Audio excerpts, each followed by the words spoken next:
கர்த்தருக்கு ஸ்தோத்திரம். இந்த வீடியோவில் நம்முடைய ஆண்டவரை பற்றிய 3 முக்கியமான காரியங்களை பார்க்கலாம்.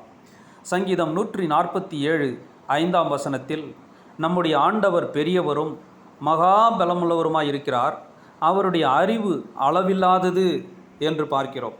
ஆங்கிலத்தில் great is our lord and mighty in power, his understanding has no limit. அவருடைய மகா பலத்தினாலும் பிரதான மகா அபார ஞானத்தினாலும் முழு பிரபஞ்சத்தையும், வானத்தையும், பூமியையும், சமுத்திரத்தையும், மலைகளையும், ஆறுகளையும், பறவைகளையும், மிருகங்களையும் மற்றும் நாம் காண்கிற காணாத எல்லாவற்றையும் அவர் உண்டாக்கினார். இதற்கு காரணம் அவருடைய மகா பலம், அவருடைய மகா ஞானம். இப்படிப்பட்ட ஆண்டவர் உயர்ந்தவராயிருந்தும் தாழ்மையுள்ள சாதாரண நம்மை, உங்களையும் என்னையும் நோக்கி பார்க்கிறார். அவர் பெரியவராய் இருப்பது மாத்திரமல்ல, சங்கீதம் 18:35 உம்முடைய காருண்யம் என்னை பெரியவனாக்கும் என்று சங்கீதக்காரன் சொல்லுகிறார்.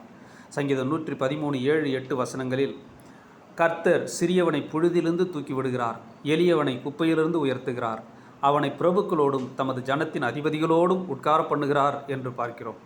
பாருங்கள், சாதாரண நம்மை, புழுதியில் கிடக்கிற சிறியவர்களாக இருக்கிற நம்மை கர்த்தர் தூக்கி விடுகிறார். ஆடுகள் மேய்த்த தாவீதை அரசனாக மாற்றினது போல நாம் எந்த நிலைமையில் இருந்தாலும் கர்த்தர் நம்மை அவர் கரம் பிடித்து தூக்கி விடுகிறார். எப்படி தூக்கி விடுகிறார்? தம்முடைய பலத்தினாலே, ஞானத்தினாலே. அவர் பலமுள்ளவராக இருப்பது மாத்திரமல்ல, தம்முடைய ஜனங்களாகிய நமக்கும் அவர் பலனை கொடுக்கிறார். இதைத்தான் சங்கீதக்காரன், என் பலனாகிய கர்த்தாவே உம்மில் அன்பு கூறுவேன் என்று சொல்லுகிறார். நம்முடைய ஆண்டவர் பலமுள்ளவர். அவர் பலமுள்ளவராக இருக்கிறது போல நாமும் பலமுள்ளவர்களாக இருக்க வேண்டும் என்று சொல்லி உங்களையும் என்னையும் அவர் பலப்படுத்துகிறார். மூன்றாவதாக, அவருடைய ஞானம் மகா ஞானம், அவருடைய அறிவு அளவில்லாதது. நாமும் அறிவில்லாமல் அழிந்து போகக்கூடாது என்பதற்காக வேதம் சொல்லுகிறது. நீதிமொழிகள் 2:6 கர்த்தர் ஞானத்தை தருகிறார், அவர் வாயினின்று அறிவும் புத்தியும் வரும்.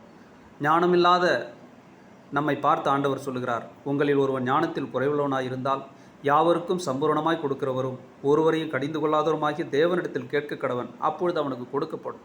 ஞானத்தை, புத்தியை ஆண்டவரிடத்தில் கேட்கும் பொழுது அவர் நமக்கு கொடுக்கிறார். நம்முடைய ஆண்டவர் பெரியவர், மகா பலமுள்ளவர், அளவற்ற அறிவுள்ளவர். சங்கீதம் 95:3 கர்த்தரே மகாதேவனும் எல்லா தேவர்களுக்கும் மகாராஜனுமாய் இருக்கிறார்.